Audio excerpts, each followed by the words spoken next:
حسن، بہت خوبصورت مثال سے آپ نے جو ہے واضح کیا اپنا موقف. یہ بتائے گا کہ امریکن غلامی سے آزادی کی بہت ساری باتیں کی جاتی ہیں، آپ کا کالم بھی اس حوالے سے یقیناً ہمارے ناظرین نے پڑھا ہوگا، لیکن ممکن کیسے ہے کہ ہم یہ عمل میں لے آئیں؟ یہ بات سنیں، آپ کے پلے کچھ نہیں ہے. میں پورے عالم اسلام کی بات کر رہا ہوں. اللہ نے رج کے نوازا ہے، پٹرولیم، پیسہ، منرلز، فوجیں، ایک آدھ کو ایٹم بم بھی ہم جیسوں کو مل گیا. لیکن پریکٹیکلی ہم کہتے ہیں نا ایٹمی طاقت، کیسی ایٹمی طاقت؟ جس کا اپر ہاف بہت اسٹرانگ ہو اور نیچے سے وہ مفلوج ہو. صحیح، آپ سمجھ گئے ہو؟ اس طرح کی ایٹمی طاقت. Upper half very strong, lower half مفلوج، ویل چیئر پہ بیٹھا ہے، بچہ بھی 6 سال کا تھپڑ مار کے بھاگ جائے گا، اس کا کچھ نہیں بگاڑ سکتا. یہ ہے تفکر، تدبر، علم. 700 سے زیادہ آیات کا قرآن مجید میں حکم ہے سوچ بچار کے ساتھ، بالکل تفکر اور تدبر کے ساتھ. یہ میں نے کالم میں پوچھا بھی تھا. خواب تو بڑا اچھا ہے امریکہ سے کی غلامی سے رہائی کا، لیکن اس کی تعبیر کیسے بھائی؟ ایک معاشرہ، اب یہ بات کرتے ہیں ایبسٹریکٹ، لوگوں کو بے وقوف بناتے ہیں. یہ بات کرتے ہیں جذبہ ایمانی. جذبہ ایمانی کے لیے ایمان شرط ہے. جہاں بچے شیر خوار بچے کا دودھ ناپاک ملتا ہو، جہاں بیسن سستا ہو چنے کی دال سے، جہاں جعلی دوائیں، جعلی ذاتیں، جعلی ڈگریاں، رشوت، چوری، کرپشن، آپ لفظ دیکھو ذرا، فراوانی ذات برادریوں کی، فراوانی فرقوں کی، نہ اتحاد ہے، نہ علم ہے، نہ وقار ہے.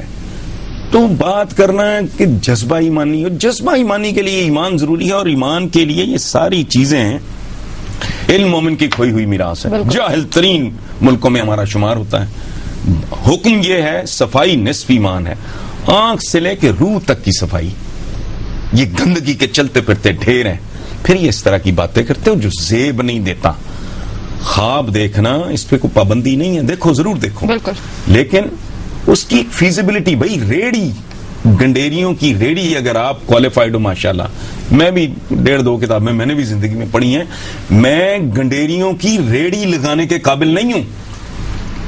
چونکہ ایک ٹیکنالوجی، سائنس اور ٹیکنالوجی، یہ ترجمہ اس کا ترجمہ کیا ہے؟ علم و ہنر.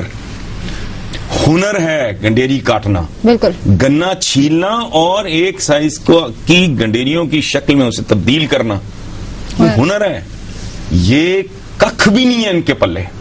اعلیٰ تعلیم کے لیے باہر جانا ہے، اچھے علاج کے لیے باہر جانا ہے. جی. یہ بڑا عوامی بنا پھرتا ہے نا، یہ کمر میں درد ہو جائے، کہیں کوئی اور مسئلہ ہو جائے، بھاگ کے جاتے ہیں باہر، یورپ جاتے ہیں، امریکہ. شرم نہیں آتی؟ ڈیٹوں کی طرح باتیں وہ کریں گے جن کا عملاً وجود ہی کوئی نہیں ہے. سو آپ پہلے وہاں آؤ تو صحیح، وہ کام تو کرو جو کرنے والے ہیں. ایمان کی شرائط ہیں، کچھ کنڈیشنز ہیں، مطالبات ہیں. آپ نے کہا لا الہ الا اللہ، نو گاڈ بٹ گاڈ، محمد رسول اللہ. کیسی بات کرتے ہو؟ یہ کہہ کے کہ کوئی خدا نہیں ہے خدا کے سوا. تم نے پیسے کو خدا بنایا، عہدے کو خدا بنایا، منصب کو خدا بنایا، جائیداد کو خدا بنایا، جہالت کو خدا بنایا. قدم قدم پہ آپ لوگوں نے خدا رکھے ہوئے ہیں، پھر کہتے ہو لا الہ کلمہ. یہ پڑھ لینے سے کچھ نہیں. دنیا کا سب سے بڑا حکیم اگر میری کو بیماری ہے، مجھے اس کے لیے کوئی نسخہ دے. نہ میں وہ پرہیز کروں، نہ میں وہ دوا کھاؤں، سمجھ گئے، نہ میں وہ ایکسرسائز کروں جو اس نے تجویز کی ہے. اور پھر نسخے کو چومتے رہنے کے بعد جب میں ایڑیاں رگڑوں بستر پہ تو کہوں اس کا اثر کوئی نہیں ہوا. سو اپنے اعمال دیکھو آپ، اس کے بعد اس طرح کی باتیں کرو امریکہ کی غلامی اور فلانا. تم غلام اپنوں کے ہو. یہ لوگ کیا ہیں؟ یہ اپنے عوام کو پٹواری اور تھانے دار کی، ان معمولی M N As M P As کی غلامی سے تم نجات دلا نہیں سکے، جہالت سے نجات نہیں دلا سکے. گندگی کے ڈھیر ہیں گلیوں میں، سوائے ایک لاہور، پورے پنجاب میں ایک اسلام آباد، 2.5 پونے 3 شہر، باقی کیا ہے پورا ملک. یہ ظالم کے بچے کرتے کیا ہیں؟ پورے صوبے کے اخراجات اس کے وسائل لے کے چمکائے جا رہے ہیں ایک لاہور کو. یہ غیر منصف معاشرہ ہے بھائی. یہاں اس طرح کی باتیں زیب نہیں دیتی. لوگوں کو بیوقوف نہ بناؤ، ان کو ان کے پروٹوکول سے تو جان چھڑاؤ. اپنے جو چھوٹے چھوٹے بدماش ہیں ارد گرد، ان سے تم اپنے لوگوں کو بچا نہیں سکتے.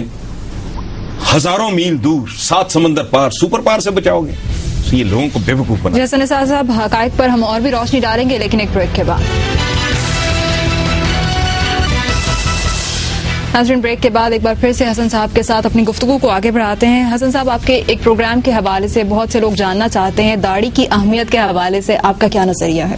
دیکھیں پہلی بات یہ بحث بہت پہلے مولانا مودودی جید عالم ہیں انہوں نے مقادی تھی کہ بھائی یہ اسلام میں داڑھی ہے, داڑھی میں اسلام نہیں ہے. داڑھی عرب کلچر کا حصہ ہے. پرانے زمانے کے ویسٹ کے بھی سارے لوگ میں یہ ٹاور آف لنڈن میں لگی بھی بہت بہت بڑی تصویریں ان کے پرانے. King Henry dress to kill, وہ ذرا بختر پہن کے خود پہن کے, king Richard dress to kill, سب کی داڑھی ہیں. مارکس کی داڑھی تھی, لینن کی داڑھی تھی. دوسری طرف یلو ریسز ہیں, یہ پھینے جو ہیں بےچارے تاتار منگول ٹائپ, یہ یلو ریسز زرد, ان کے داڑھی ہوتی ہی نہیں. اب وہ کیا کریں؟ اور یہ ڈیڈ ٹیشوز ناخن اور داڑھی یہ قبر میں جانے کے بعد بھی بڑھتی رہتی ہے کافی عرصے تک. یہ پتا ہے آپ کو؟ صحیح. کلین شیپ والا بندہ ہو اگر وہ دفنایا جائے 6 مہینے بعد دیکھیں اس کی شیپ اچھی خاصی بڑی ہوئی ہوگی. عقل داڑھ زیادہ ضروری ہے, داڑھی سے زیادہ عقل داڑھ ہے. مطلب کیا؟ حکم ہے اللہ پاک کا کہ مومن کی فراست سے ڈرو.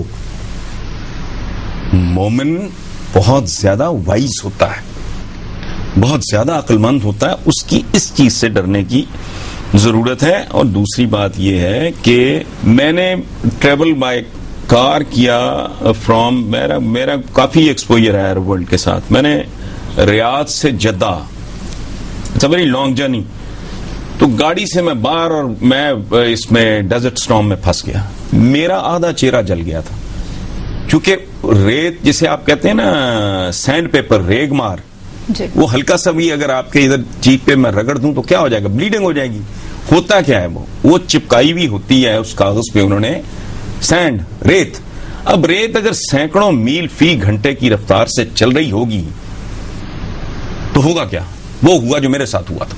ہاف آف مائی فیس, میرے بات کو سمجھ میں سیکنڈز کے اندر ہی چہرہ اس نے چھیل دیا اور ایک عجیب طرح کی بلیڈنگ, جو پہلی لیئر ہوتی ہے بلیڈنگ شروع ہو گئی. وہ جب کرنٹ بنے تو ظاہر سارا چہرہ سیاہ ہو گیا تھا. اب وہاں پوری داڑھی اور یہ جسے ہم کہتے ہیں نا وہ کیا کہتے ہیں جو سر پہ رکھتے ہیں, وہ اس سے پروٹیکشن ہوتی ہے گردن کی سن سٹروک سے, جیسے اب بھی مائیں بچوں کو وہ کر دیتی ہیں نا. تو یہ کلچر. اور ایک اور بات, آپ جب سنت کی بات کرو تو خدا کا واسطہ اس کی روح کو دیکھو, اس کا مغز, اس کا گودا پہچانو. مطلب کہتے ہیں کہ مسواک کرنا سنت ہے. او بھائی, اصل میں دانت صاف کرنا سنت ہے, مسواک نہیں. مسواک تو ٹول ہے. بھائی آپ نے اگر باڈی بلڈنگ کرنی ہے, آپ کو اس طرح کا ویٹ نہیں مل رہا تو آپ کو ڈمبل مل گئے, اس سے کر لو آپ. یہ تو ٹول ہے مسواک. مسواک سنت نہیں, دانتوں کی صفائی سنت ہے. خچر, گھوڑا یا اونٹ, اس پہ وہ سنت نہیں ہے. سنت ہے سواری کا استعمال, تاکہ آپ ٹائم پہ نسبتاً کمفرٹ کے ساتھ پہنچ جاؤ. ہم لوگوں نے کیا کیا ہے, ہم نے چھلکوں کو چپیاں ڈال لی ہیں. ہم وہ ہیں جو کیلے کا گودا نہیں کھا رہے, اس کے چھلکے چبا رہے ہیں. اسی لیے اس طرح کے سوال اٹھتے ہیں. وہ سوبون وہ کہاں پہنچ گئے ہیں ذرا اندازہ لگائیں, جسے کہتے ہیں خدائی ذرہ. کھربوں روپیہ خرچ کر کے ہزاروں سائنسدانوں نے کئی اشروں پہ محیط سٹرگل کے بعد وہ کچھ ڈھونڈ لیا ہے. پاکستان میں کسی کو ہوش ہی نہیں. یہاں مسئلہ کیا ہے؟ جمعے کی چھٹی, شلوار کدھر ہوگی, ٹخنے پہ ہوگی, نیچے ہوگی, اوپر ہوگی. ان چیزوں سے نکلو ورنہ بربادی ہے. ہر ایک دن کے ساتھ ہم میں اور ہمارے حریفوں میں 1 صدی کا فاصلہ بڑھ رہا ہے. ہم ان چھوٹی چھوٹی باتوں سے نہیں نکل رہے. حسن صاحب, اس کے ساتھ ہی پروگرام کا وقت ختم ہو جاتا ہے. بہت سے اہم موضوعات پر ہم نے آپ کا تجزیہ کیا اور یقیناً بہت سے اہم موضوعات ابھی بھی باقی رہ گئے ہیں, لیکن ان پر بھی بات کریں گے. دیکھتے رہیے پروگرام میرے مطابق اور اپنے فیڈ بیک سے ہمیں اپڈیٹ کیجیے. mm@geo.tv پر. Take care. اللہ حافظ.